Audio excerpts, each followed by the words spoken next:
Okay, so tell me your name and agency again, make sure we get it My good. name is Oralia Jaure. I'm from the Family Crisis Center in Harlingen, Texas. Great, and you're here at the legal advocacy training.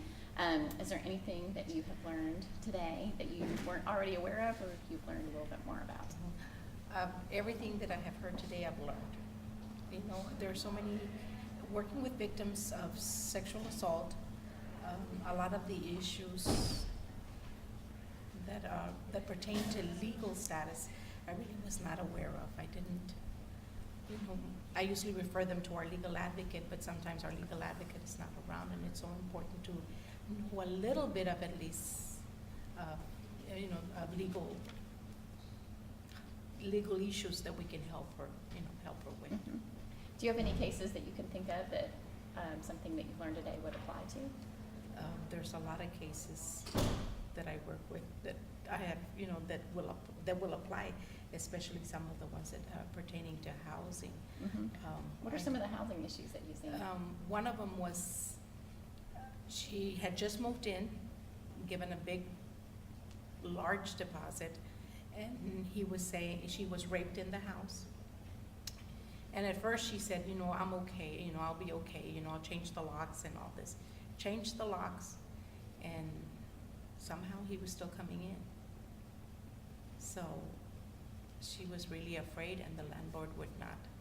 He did not want to refund her the deposit or the month's rent or anything, you know. And he really did after she told him she was coming to the crisis center, and I told her there is a new law. I know there's a new law, you know, but of course I did not know much about the law. But there is a new law that says that he has to release you from your contract. She went back, took him that information, and he gave her back her deposit and money. He just charged her for the days she had lived. Mm-hmm. That's fantastic.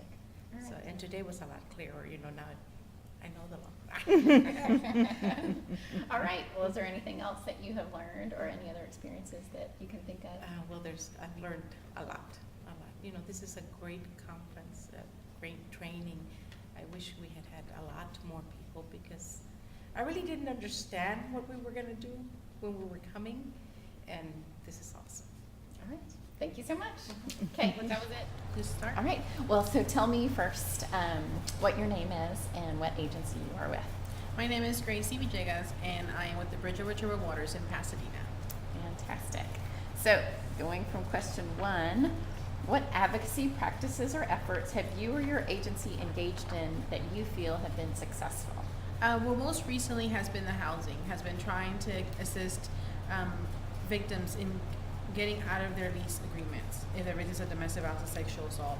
And so we've worked a lot on getting the right information and educating those entities, apartment complexes, and landlords, so that we are able to actually get those victims out. So that's been very helpful, and I've brought that up at our SARTs, and so it's also passed on some of that information for them, since it's such a fairly new law for Fantastic. sexual assault.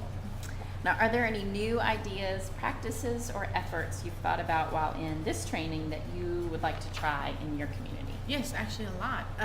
The ones that stood out for me was the crime victim rights, and really being able to educate the victims further on them, not just talking about them, but really being able to get them to enforce that themselves, and asking the prosecution and the prosecutors and the DAs to really keep that in the front mind for them.